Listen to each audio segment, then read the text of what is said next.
Many British slave ships around 1700 sailed from Liverpool to West Africa to pick up slaves.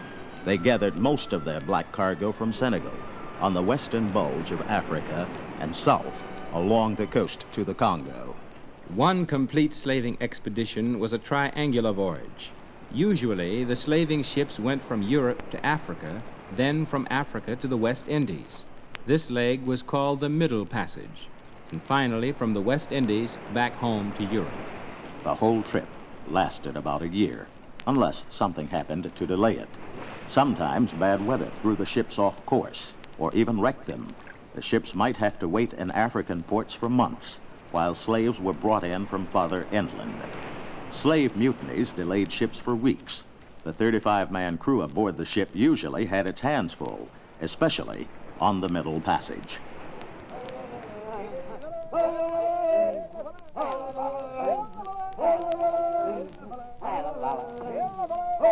The naked slaves were packed into the ships. Most of the ships were 2 or 3 masted schooners, 65 feet long by 20 feet wide. That's about as long as 5 cars parked bumper to bumper, and as wide as 4 cars parked side by side. But whether a ship was larger or smaller than that, it held twice as many people as it should have. Take 6 people and squeeze them into the back seat of a Volkswagen, then drive across the country non-stop. That's how it was in the hold of a slave ship. You were lucky to get off the ship alive. The slaves were stored between decks in spaces often no higher than 18 inches from top to bottom. Each person had an area perhaps 6 feet long and 2 feet wide. Many had to spend the entire Middle Passage, anywhere from 3 weeks to 3 months, lying flat on their backs.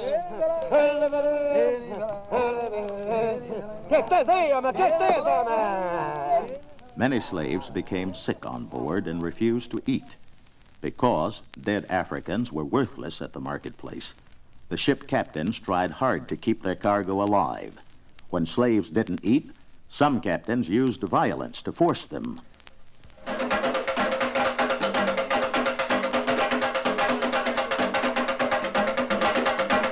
Gustavus Vasa was born in Benin, Nigeria in 1745. Kidnapped from his parents, Gustavus became a slave. His last master was a Philadelphia businessman who let him buy his way to freedom. In 1791, Vasa completed his autobiography. In it, he described his voyage on a slave ship as a child of 11. I now wish for the last friend, death, to relieve me.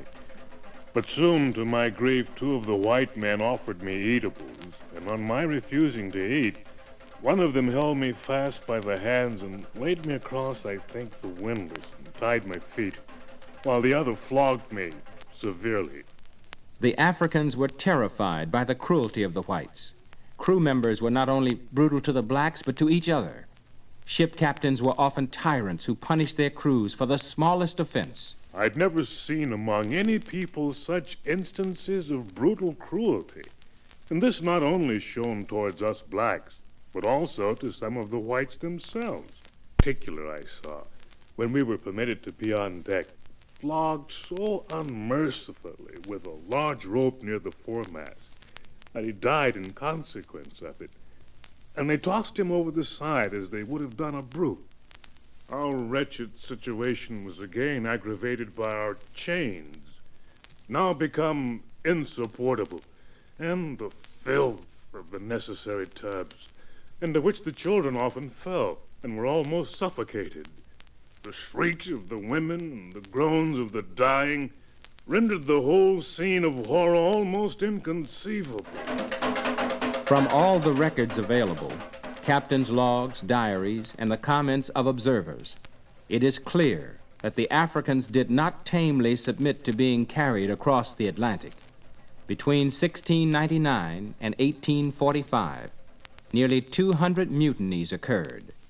William Richardson, a young English sailor, tells of helping a French vessel whose slaves had revolted while it was at anchor. The year was 1790.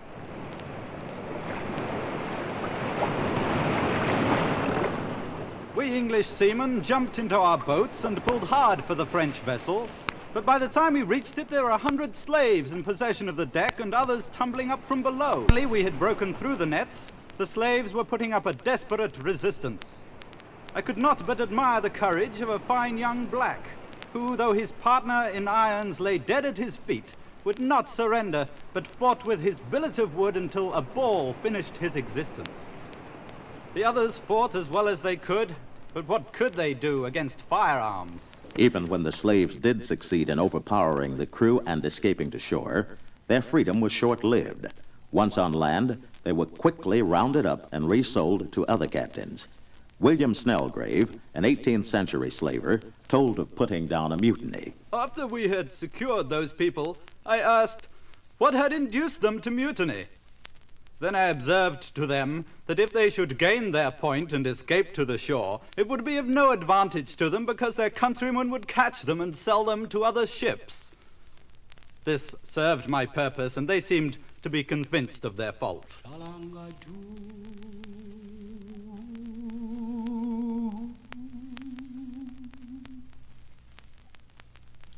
Salangadu,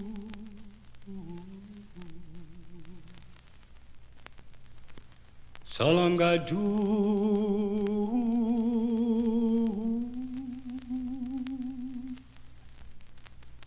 Salangadu. When mutiny failed or seemed impossible, the Africans often tried suicide. They believed that once they died, they would return home to Africa. When they were on deck, their captors had to watch them at all times to keep them from committing suicide. Ecroyd Claxton, a ship's surgeon, had observed the suicide of many slaves.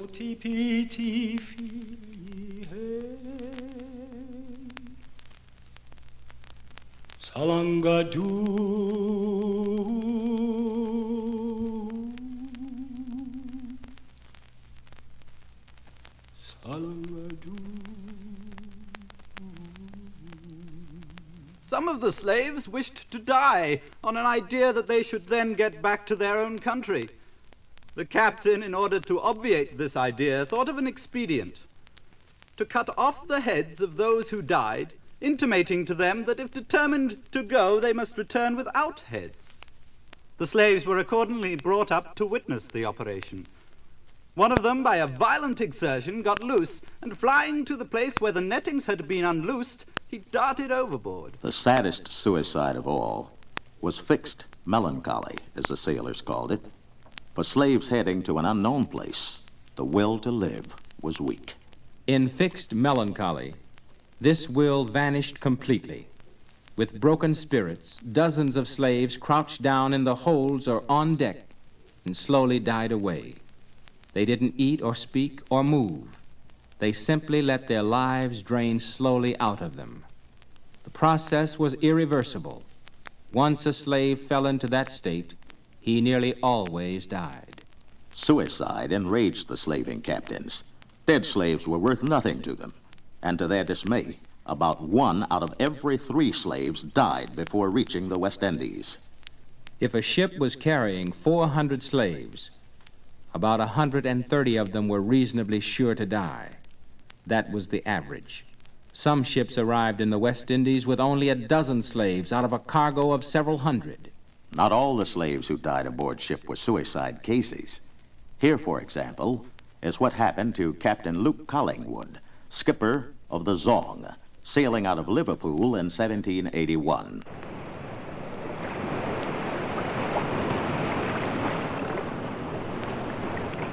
Gentlemen, we are in sight of Jamaica, but an emergency has met my attention, for which a solution I have devised. Our water casks are down, gentlemen. Down too low to supply every man and slave on my ship to journey's end. Our slaves number 440. We shall have to throw about a third of them over the side. But, Captain, I just now did check our water. It seemed good for 3 weeks at the least. I think I had better be judge of the needs of this ship, mate Kelsall. Aye, Captain. But to throw a full third of the cargo overboard, Captain, that seems a crime. Ah, you were born a dullard, Kelsall. If the slaves die in the hold for lack of water, this ship's owner will suffer a loss.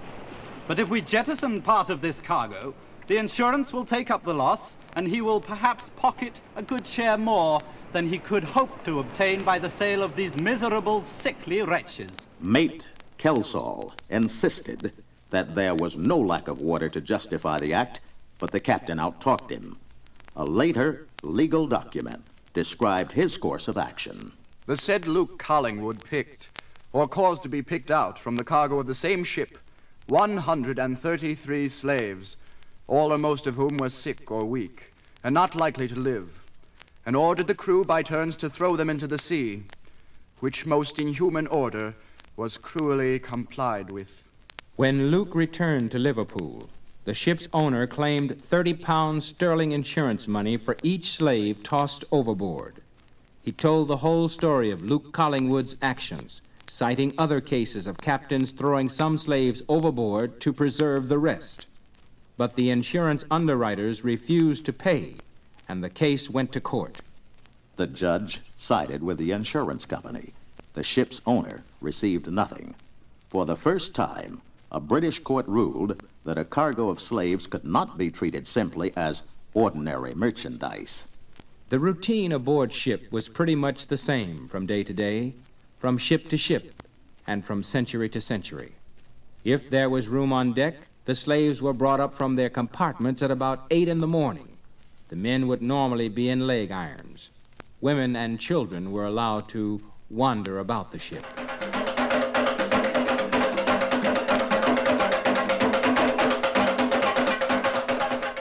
After breakfast, while they were still on deck, the slaves were allowed a little entertainment.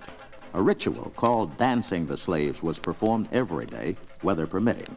Helped by a whip and the music of drums, the slaves were forced to dance for the crew's amusement and to keep themselves limber for the upcoming slave auction.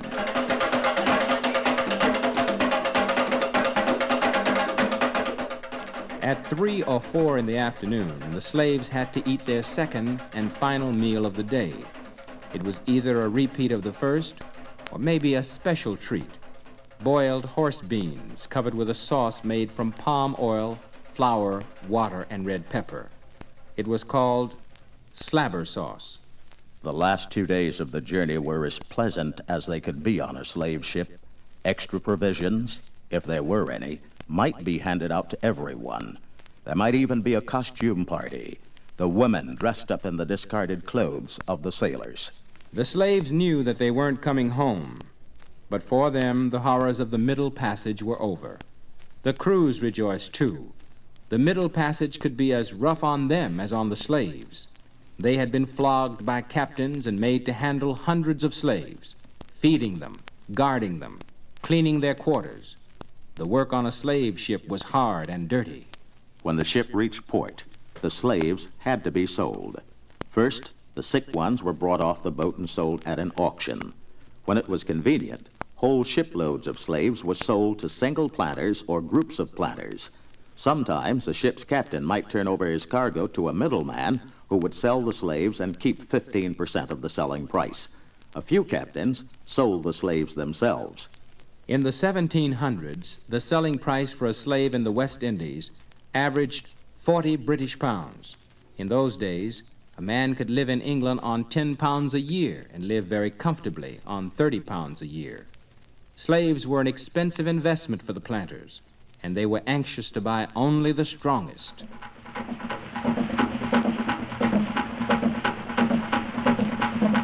The most exciting sales method was a scramble. All the slaves off a single ship would be gathered together, either on the main deck of the ship or in a public auction yard. Interested buyers would look over the lot of slaves from outside the yard and place bids with the auctioneer for as many slaves as they wanted. All right, gentlemen. Have I all the bids?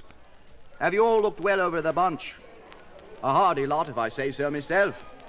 Think twice on your bids. These slaves are no normal beasts. Very well, then. All bids have been approved by Captain Bourdonst. Wait for the bell, then pick your slaves. Ready at the gate. Get your hands off, mate. I saw him first. Peters, grab that one alongside you.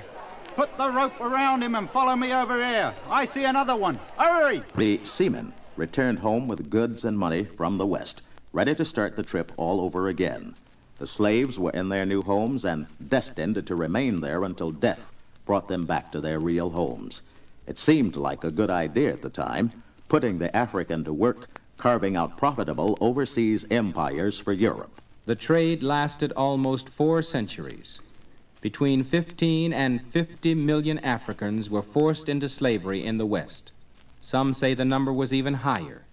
Many millions died before the slave ships docked.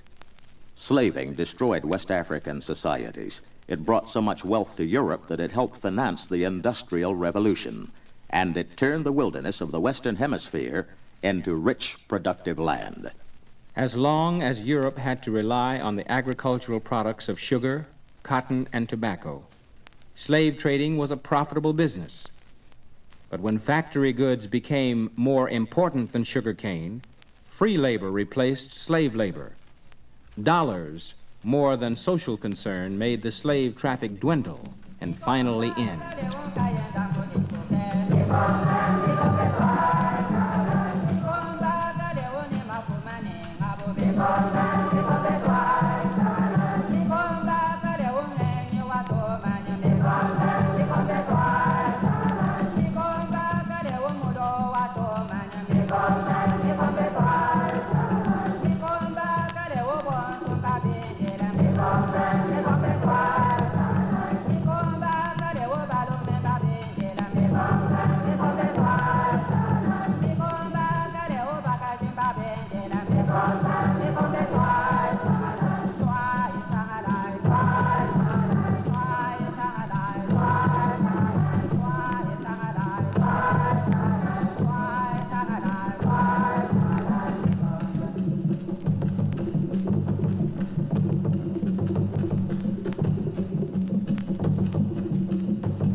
Bye.